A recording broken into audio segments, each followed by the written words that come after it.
Hello, student. This is the new chapter. Okay, the name of the chapter is Understanding Laws. This is chapter 4 of Civics. ना तो यहाँ हम लोग पढ़ेगा law के बारे में। लॉ कैसा होता है और लॉ कहाँ होता है और लॉ किस तरह से होता है, हम लोग यहाँ देखिएगा। ठीक है, तो एक एक दो लॉ दिखेगा हम लोग को जो हमारे लिए थोड़ा इम्पोर्टेंट है। ठीक है, जैसे कि सम लॉ, फॉर एग्जांपल एक लॉ है हमारा एज ऑफ मैरिज। लॉ का वजह से ही हम लोग को एज ऑफ मैरिज के बारे में पता चलता है। ठीक है, अगर लॉ है तो क्या हुआ, हम लोग का शादी करने का एज जो होता है वो फिक्स हो जाता है। ठीक है, जैसे कि हम लोग का इंडिया में क्या है, एज ऑफ मैरिज इज़ 18 ना। जब तक आप अगर 18 नहीं पहुंच जाएगा, आपको पढ़ने का हक है। अगर आपको शादी करने मन नहीं है तो आप शादी से इनकार कर सकते हैं। एंड इनकार कैसे कर सकता है, with the help of that law. ठीक है, तो वो है। और भी एक चीज़ है कि हम लोग को एक वोटिंग राइट भी मिलता है। वो भी क्या से मिलता है, लॉ के कारण मिलता है। ठीक है, और एक नंबर थर्ड पॉइंट है यहाँ में क्या बोला है कि हम लोग को कुछ भी चीज़, हम लोग को लॉ क्या हेल्प करते हैं, हम लोग को लॉ कुछ भी प्रॉपर्टी बाय करने में, खरीदने में और सेल करने में मदद करते हैं। ठीक है, तो do laws apply to all, क्या लॉ सबके लिए अप्लाई होता है। तो इस क्वेश्चन का आंसर जानने के लिए हम लोग को एक कहानी को देखना पड़ेगा। और ये कहानी ये है कि एक जो इंसान था, जो गवर्नमेंट ऑफिशियल था, उसका बेटा जो क्या था, कुछ एक क्राइम किया हुआ था और उसको एक सेंटेंस, उसको 10 इयर्स के लिए जेल सेंटेंस दे दिया था। कहाँ में, बाय डिस्ट्रिक्ट कोर्ट ना। और वो कुछ क्राइम किया था इसीलिए। बट उसका जो पापा था, जो एक गवर्नमेंट ऑफिशियल था, वो जो अपना बेटा को छुपा दिया था। तो इस केस में आपको क्या लग रहा है, क्या वो लोग क्या किए, वो लोग क्या लॉ को वायलेट किए कि नहीं किए। यस, दे वायलेटेड लॉ ना। In this case the principle of rule of law is violated by the father ना। तो ये था, तो इसीलिए हमारा जो कॉन्स्टिट्यूशन असेंबली है, वो लोग बोलता था कि हम लोग का जो लॉ है वो आर्बिट्रेरी नहीं होना है ना। हम लोग का जो इंडिपेंडेंट इंडिया में है, आर्बिट्रेरी लॉ नहीं होना चाहिए। आर्बिट्रेरी लॉ मतलब यहाँ पे, ठीक है, मतलब पार्शियल लॉ मतलब अपना जो मनमानी चलाना ना, अपना मनमानी नहीं करने लॉ को लेके। तो अभी now will see some rules of law ना। एक कंट्री में कुछ रूल्स ऑफ लॉ होना पड़ेगा। ठीक है, लॉ का भी कुछ अपना रूल है। जैसे कि लॉ का फर्स्ट रूल है कि कोई भी पर्सन इंडिपेंडेंट इंडिया में, ये नंबर 1 है। ठीक है, कोई भी पर्सन इंडिपेंडेंट इंडिया में, वो पर्सन लोग जो इक्वल है किसके सामने, लॉ के सामने। लॉ कभी ये नहीं देखेगा कि सामने वाला गरीब है अमीर है। In the eyes of the law everyone is equal in independent India. This is the first rule of law. Okay, law का अपना रूल। एंड लॉ का जो सेकेंड रूल है वो क्या है, the law can not discriminate between person on the basis of religion, caste और gender ना। लॉ कभी डिस्क्रिमिनेट नहीं करता है और लॉ कभी डिस्क्रिमिनेट करेगा नहीं। और specially on the basis of religion मतलब ये हिंदू है, मुस्लिम है तो हिंदू चर्च में नहीं आ सकता है, ये सब चीज़ ना, ये सब चीज़ को डिस्क्रिमिनेट को लॉ नहीं मानता था।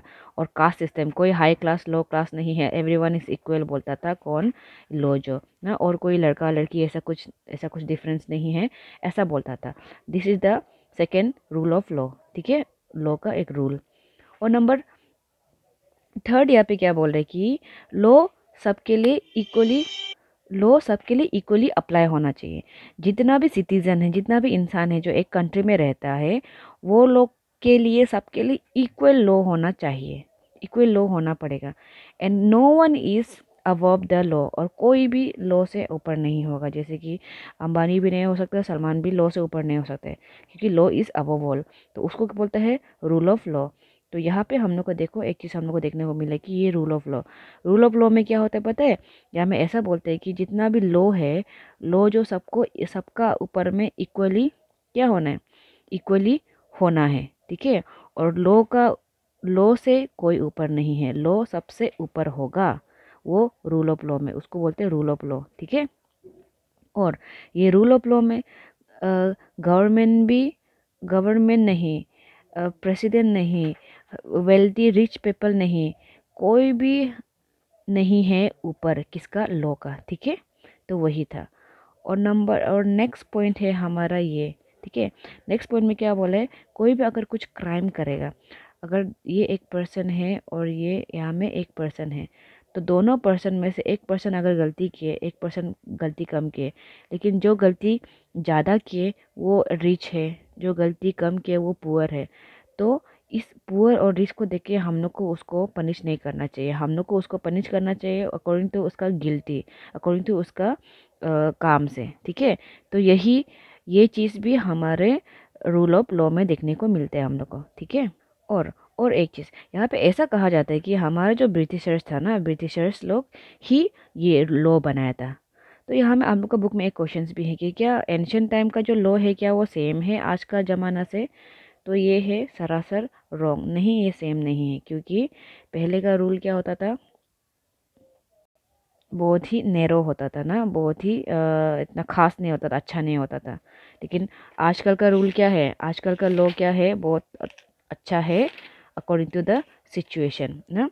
उसी सिचुएशन को देखिए, उसी पुराना रूल्स एंड रेगुलेशन को देखते हुए ब्रिटिशर्स ने सोचा कि हम लोग को कुछ रूल्स एंड रेगुलेशन लाना पड़ेगा, और इसलिए ऐसा कहा जाता है कि ब्रिटिशर्स लोग ही था जो इंट्रोड्यूस किया था क्या को, रूल ऑफ लॉ को, कहाँ में, इंडिया में ना। लेकिन बहुत लोग इसको नहीं मानता था, बहुत लोग इससे डिनाई करता था, ठीक है। और तो डिनाई इसलिए करता था क्योंकि वो लोग, आई मीन वो लोग का लॉ को हम लोग पसंद नहीं था, इवन तो वो लोग लॉ लेके आया था, लेकिन वो लोग अपना खुद गर्जी के लिए, अपना एडवांटेज के लिए, अपना फ़ायदा के लिए वो लोग रूल बनाता था, इसलिए हम लोग को इंडियन लोग पसंद नहीं करता था। जैसे कि कुछ कुछ वो लोग तानाशाही रूल करता था। तो सबसे पहले एग्जांपल है हमारा, देखो यहाँ पे, क्योंकि हम लोग क्यों पसंद नहीं करते थे, क्योंकि कॉलोनियल रूल क्या था, कॉलोनियल का लॉ क्या था, आर्बिट्रेरी था, मतलब वो लोग का आर्बिट्रेरी मतलब अपना मनमानी के हिसाब से वो लोग चलता था, ठीक है। लेकिन हम लोग का कुछ इंडियंस था, वो लोग भी क्या क्या किया था, लॉ को डेवलप होने में तो मदद किया था, ठीक है। ऐसे नहीं कि सिर्फ ब्रिटिशर्स लोग ही किए, ठीक है। तो वो था। तो हम लोग कुछ एग्जांपल देखेगा आर्बिट्रेरी लॉ का, which is made by Britishers. Arbitrary law मतलब मनमानी वाला लॉ। जैसे कि एक एग्जांपल है हमारा, क्या है ये, सेडिशन एक्ट ऑफ, यहाँ पे सेडिशन एक्ट ऑफ 1870। ये सेडिशन एक्ट का मतलब क्या है पता है, यहाँ इसका, यहाँ में ये बोल रहे हैं कि यहाँ पे इसको पढ़ो, ये कोई भी इंसान जिसको गवर्नमेंट को अच्छा नहीं लग रहा है, ब्रिटिश गवर्नमेंट को अच्छा नहीं लग रहा है, जितना भी रूल्स, बहुत बकवास रूल हो रहे हैं, लेकिन भी हम लोग प्रोटेस्ट नहीं कर सकते, लेकिन भी हम लोग क्रिटिसाइज़ नहीं करते वो गवर्नमेंट को। अगर कोई गलती से भी क्रिटिसाइज़ कर लिया ना, उसको विदाउट एनी ड्यू ट्रायल उसको कोर्ट नहीं ले जाकर डायरेक्टली जेल में घुसा देगा, ठीक है। तो ये क्या था, ये according to sedition act of 1870 था, ठीक है। तो सेडिशन एक्ट ऑफ 1870 मालूम हो गया ना, वो ये है, ठीक है। तो वो था। तो ऐसा हो गया, इंडियंस लोग, नेशनलिस्ट लोग क्या था, बहुत ही प्रोटेस्ट कर रहा था कि ये सब तो नहीं होना चाहिए, हम लोग को इतना जोर जबरदस्ती हम लोग को वो लोग का रूल को फॉलो करना पड़ता है, ऐसा बोल के हम लोग क्रिटिसाइज़ कर रहा था, ठीक है। तो ऐसे होके यहाँ पे फाइनली हम लोग का, जब हम लोग आज़ाद मिला है हम लोग को ना, तब कब था, 19th सेंचुरी का अंदर में हम लोग क्या हुआ है, बहुत सारे इंडियंस प्रोफेशनल जैसे कि लॉयर्स लोग बोले कि हम लोग को भी क्या चाहिए, हम लोग को भी इज्जत चाहिए, हम लोग को भी रेस्पेक्ट चाहिए, और हम लोग को भी कोर्ट में कुछ पार्टिसिपेट करने का मौका देना है, हम लोग को भी कुछ ऑफिसर्स बनना है। तो ऐसा बोलता था, लेकिन वो लोग नहीं मान रहा था। लेकिन फाइनली जब हम लोग का इंडिया आज़ाद हुआ है, 1947 में आज़ाद हुआ है ब्रिटिशर्स का हाथों से, तो हम लोग कॉन्स्टिट्यूशन बनाए, हम लोग लॉ बनाए। कॉन्स्टिट्यूशन एक बुक होता है, ठीक है, लॉ बुक, जहाँ में सब लॉ लिखा होता है सबके लिए, रूल ऑफ मैरिज वगैरह भी लिखा होता था, ठीक है।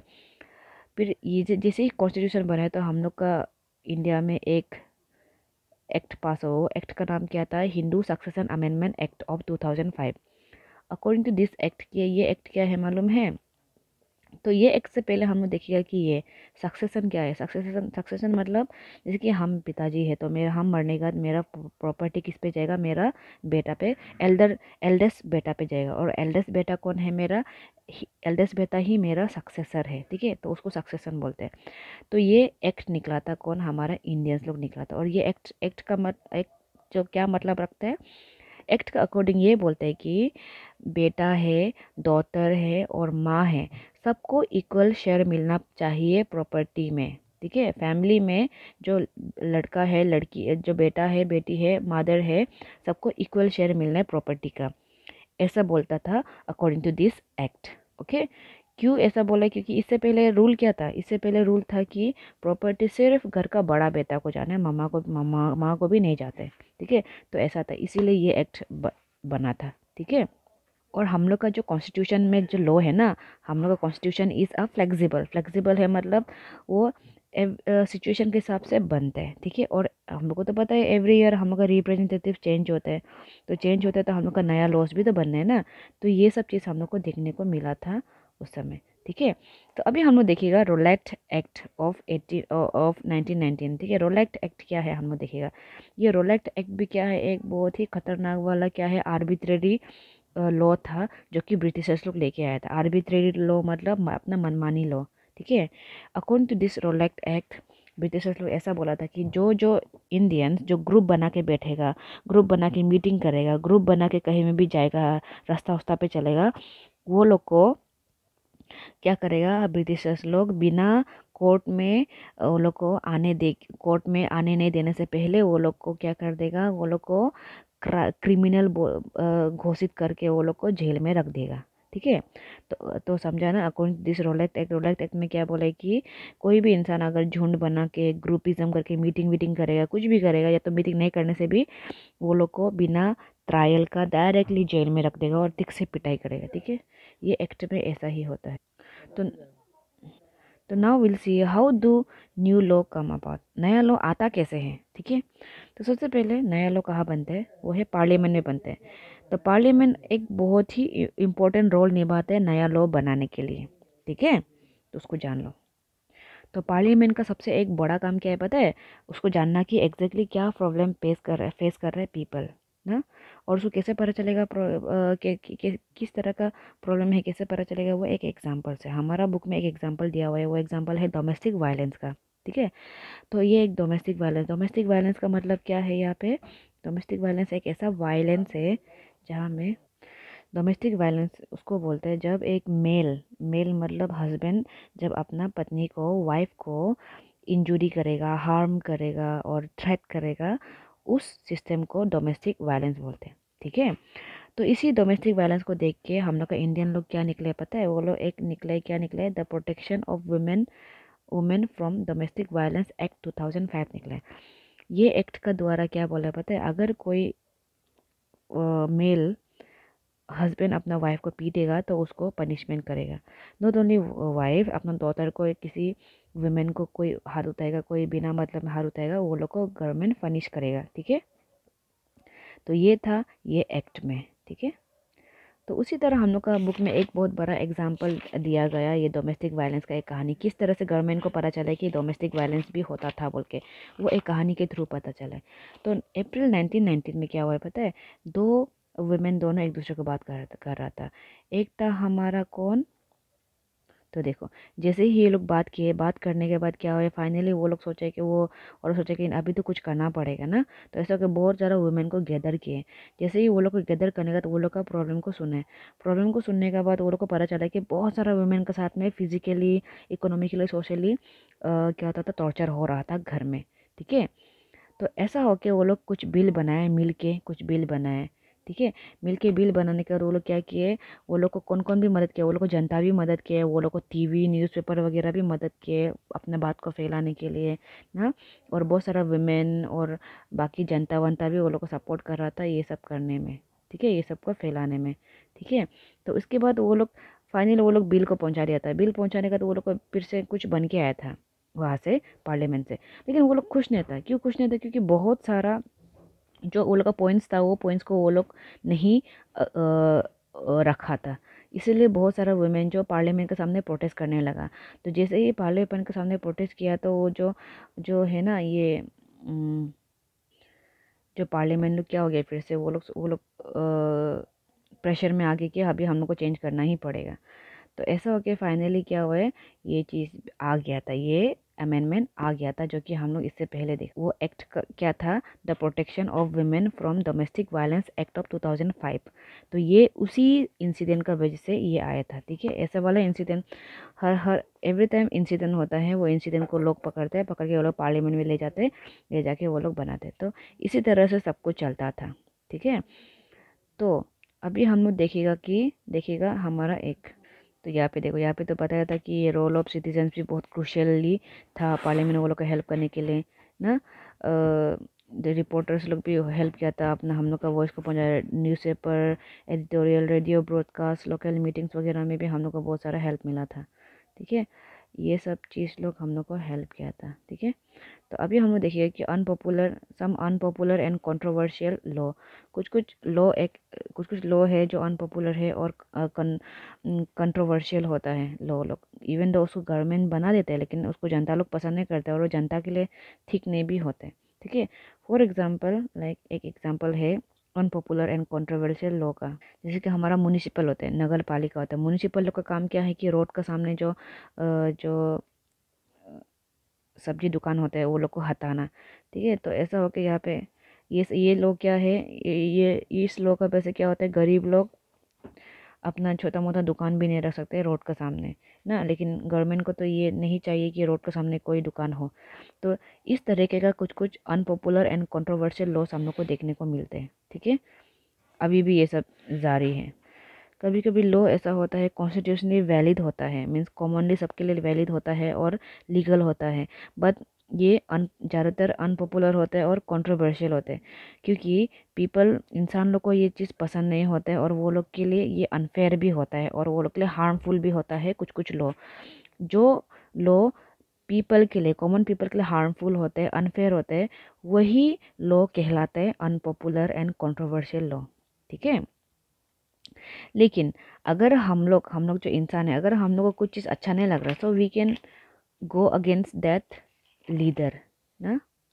जब हम लोग को पीपल को ऐसा महसूस होगा कि ये चीज़ गलत हो रहा है, तब हम लोग बहुत सारा इंसान लोग मिल के सब एक साथ आवाज़ उठा के हम लोग कुछ कुछ लॉ पास कर सकते हैं और हम लोग जाके गवर्नमेंट को प्रेशर कर सकते हैं कि हम लोग ये आप लोग ये ठीक नहीं कर रहे हैं। जैसे कि बोलेगा बहुत सारे गरीब लोग हैं जो सामने सामने छोटा छोटा क्या बनाते हैं, दुकान बनाता है, तो वो दुकान लोग को भाग जाओ बोलने से वो लोग क्या होगा, वो कहाँ से खाएगा, कहाँ से पिएगा, कहाँ से अपने बच्चा लोग को पढ़ाएगा ना।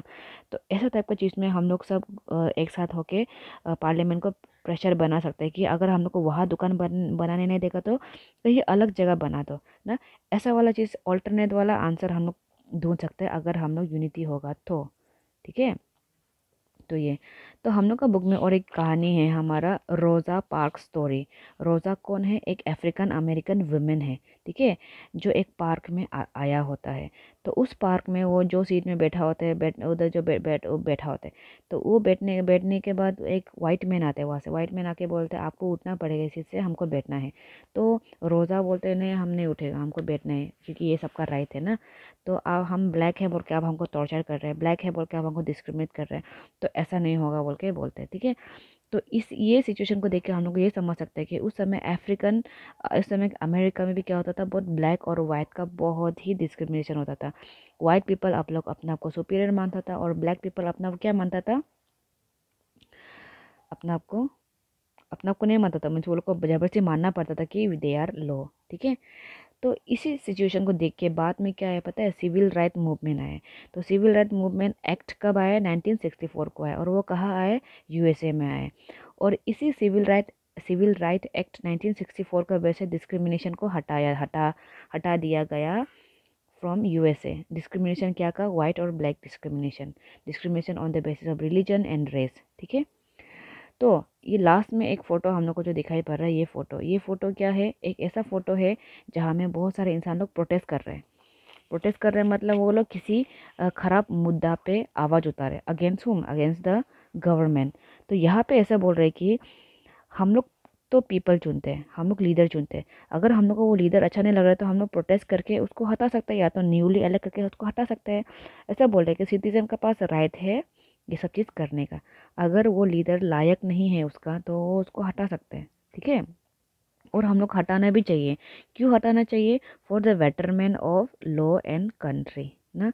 So these are some of the important क्या है, इम्पोर्टेंट पॉइंट्स ऑफ लॉ ना। लॉ क्यों जरूरी है, लॉ बहुत जरूरी है। लॉ का बेसिस क्या होगा, ज़्यादा क्राइम भी नहीं होता है। लॉ का बेसिस क्या होगा, कुछ हमारा जो कंट्री में इतना प्रॉब्लम नहीं आएगा। ठीक है, लॉ को फॉलो करना बहुत ज़रूरी है। तो this is the end of our chapter. Thank you students.